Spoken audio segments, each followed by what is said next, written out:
تقریب نکاح جاری تھی۔ نکاح خاں نے دولہا سے اس کا نام پوچھ کر اور پھر اس کے والد کا نام پوچھا۔ دولہا اس سوال سے گھبرا گیا اور نکاح خاں سے کہا، ہم 2 ماں بیٹا ہیں۔ میں نے کبھی اپنی والدہ سے اپنے والد کا نام نہیں پوچھا، لہٰذا میں اپنی والدہ سے پوچھ کر آتا ہوں، یہ کہا اور گھر چلا گیا۔ محفل میں موجود لوگوں میں سے کسی کو بھی اس کے والد کا نام معلوم نہ تھا۔ گھر میں داخل ہو کر اس نے والدہ سے اپنے والد کا نام پوچھا۔ والدہ بھی گھبرا گئی اور گمسم خاموش۔ دولہا نے کئی بار اپنی والدہ سے پوچھا اور آخر کار طیش میں آ گیا اور غصے میں اپنی ماں سے نہ جانے کیا اول فول بکتا رہا۔ گھر میں جمع شدہ تمام عورتیں بھی خاموشی سے ماں بیٹے کا مکالمہ سنتی رہیں اور حیران تھیں کہ آج تک یہ سوال کرنے کا خیال ہمیں کیوں نہیں آیا، جبکہ ماں بیٹے کی زندگی اسی محلے میں گزری۔ یہ چھوٹا سا تھا جب سے ہم ان دونوں کو اپنی گلی میں اسی مکان میں دیکھ رہے ہیں۔ اس عورت نے شاید اپنے بچے کو اسکول بھی داخل اسی لیے نہیں کروایا کہ اس کے باپ کا نام تو جانتی نہیں۔ اچانک اس نے اپنی ماں سے کہا، اگر تم مجھے میرے باپ کا نام نہیں بتا سکتی تو اس شرمندگی کی زندگی سے بہتر ہے میں خودکشی کر لوں۔ جیسے ہی ماں نے بیٹے کے الفاظ سنے تو تڑپ اٹھی اور بھاگ کر اسے روکا اور کہا، میری بات سن لو، پھر جو جی میں آئے کر لینا۔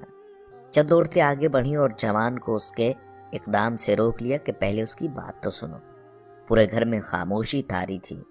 سبھی عورت کے لب ہلنے کے منتظر تھے کہ وہ گویا ہوئی۔ پاکستان بننے کے بعد ہمارے والد، چچا، بھائیوں اور خاندان کے تمام مرد و عورت ہجرت کر کے پاکستان کے لیے عازم سفر ہوئے۔ راستے میں کسی جگہ ہمارے قافلے پر ہندو بلوائیوں نے حملہ کر دیا۔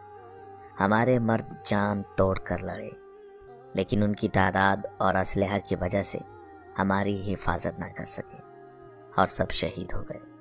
لڑائی کے دوران میرے والد نے رات کے اندھیرے کا فائدہ اٹھا کر ہم عورتوں کو نکالنا چاہا، لیکن میرے علاوہ کسی کو بھی بچانے میں کامیاب نہ ہو سکے۔ میرے خاندان کی باقی عورتوں کا کیا حال ہوا میں نہیں جانتی۔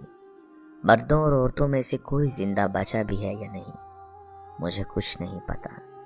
وہاں سے بھاگنے کے بعد میں انتہائی خوفزدہ حالت میں دن تو چھپ کر گزار دیتی اور رات کو اللہ کا نام لے کر اس راستے پر چل پڑتی جو روانگی سے پہلے ہمارے مرد حضرات آپس میں تذکرہ کرتے رہتے تھے۔ ایک رات دوران سفر میں نے کسی جگہ پر ایک بچے کے رونے کی آواز سنی۔ آگے جا کر دیکھا تو کئی لاشوں کے درمیان ایک شیر خوار بچہ پڑا ہوا تھا۔ میں نے اسے اٹھا لیا، سینے سے لگائے سفر کرتی آخرکار پاکستان پہنچ گئی۔ مہاجر کیمپوں میں کسی جگہ بھی مجھے اپنے خاندان کا کوئی فرد نظر نہ آیا، اور یوں میری دنیا صرف میرے اور اس بچے تک محدود ہو گئی۔ میری عمر کم تھی اور ابھی میری شادی بھی نہ ہوئی تھی۔ اپنی باقی زندگی میں نے اس بچے کی خاطر تنہا ہی گزار دی، اور آج وہ بچہ میرے سامنے کھڑا ہے۔ اب بتاؤ، رات کے اندھیرے میں لاشوں کے درمیان سے اٹھائے گئے بچے کے باپ کا نام مجھے کون بتاتا؟ ماں کی بات مکمل ہونے تک ہر آنکھ اشک بار تھی، اور وہ بیٹا جو کچھ دیر پہلے ماں کو جلی کٹی سنا رہا تھا حیرت اور ممنونیت کا پہاڑ بنا کھڑا تھا۔ پھر شرمندگی کے ساتھ آگے بڑھا اور اس عورت کے احسانات کا بوجھ اٹھائے اس کے قدموں میں گر گیا۔